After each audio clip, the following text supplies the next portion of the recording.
Hi everyone, I hope you're doing well today. I made a fairly lengthy video a while back called Principles, but I just wanted to do a short, bite-sized piece today. Principles are investing and life habits that I really think every young person ought to be engaged in. Particularly if you maybe have your doubts of whether Social Security is going to be there in the future, or you just want to be wealthy and have a work optional lifestyle sooner rather than later.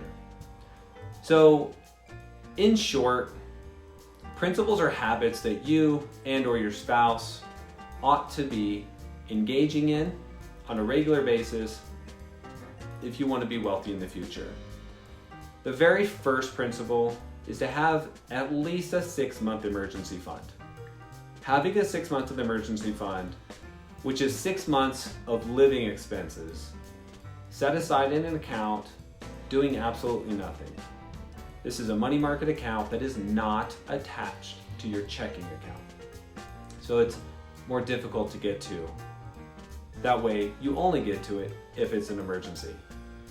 The second one is to make sure that you are investing no less than 15% of your gross income on an annual basis. Most people can accomplish this by maxing out their 401k, maybe doing a Roth IRA, and if you're a nice earner and you have a high income, then you may have to look at a single, joint, or trust account, or maybe even some real estate. But 15% as a minimum, I highly recommend it. That savings alone, if you start in your early 30s or even 20s with that habit and you invest it appropriately, you will always have more money than you need, and you won't care whether or not Social Security exists, because if it's there, it'll be extra, but you won't need it. A couple other principles these are generally unpopular and they're hard to achieve, but they're principles that I and my wife have lived by since we've been married. Never purchase a house more than 2 times your annual income. Now, the principle I live by is 1 time my annual income, but I understand not everyone is a salesperson that has the ability to control their income or an entrepreneur. So if you stick with the 2 times household income, then you'll prevent yourself from ever becoming house poor. And house poor is when you just bought too much house. The insurance, the taxes, the repairs, the maintenance, everything that goes along with that bigger, more expensive house will drag on your income, and it'll prevent you from being able to save more than 15% of your income or paying cash for things like cars, which is the next principle. Always pay cash for cars, or have the ability to pay cash for cars, and never purchase a car that's more than 2 times your monthly income.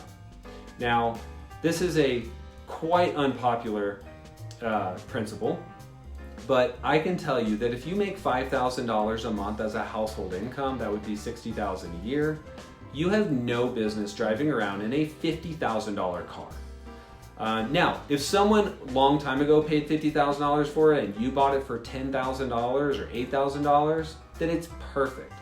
But going out and getting a loan on a vehicle that you can't pay cash for and that you are really have no business driving anyway, it's a drag on your income that will prevent you from being wealthy in the future. So those are really the basics. 6-month of emergency fund. Make sure you're saving no less than 15% of your gross income every year. Don't buy a house that's more than 2 times your annual income, and don't buy vehicles that are more than 2 times your monthly income. If you stick just to those, you'll have plenty of money to go on vacation, save for college, do repairs around the house, do a remodel, maybe even an addition, and you'll really just remove one of the biggest stressors in our lives, which is money, because you'll always have plenty of it. And then we get to talk about the good problems, like estate taxes, how much you give to your church or your charity of your choice, and all the fun things that I get to talk with the majority of my clients about once you accumulate an adequate quantity of wealth. Thanks, and I hope you guys have a wonderful rest of your day. Hey, thanks for making it to this part of the video. If you have, please like and subscribe so we can reach more people. If you have a topic you'd like for me to cover, please call us at 928-421-0002 or email me at derrick@rileywm.com. Thanks again, and we'll see you next time.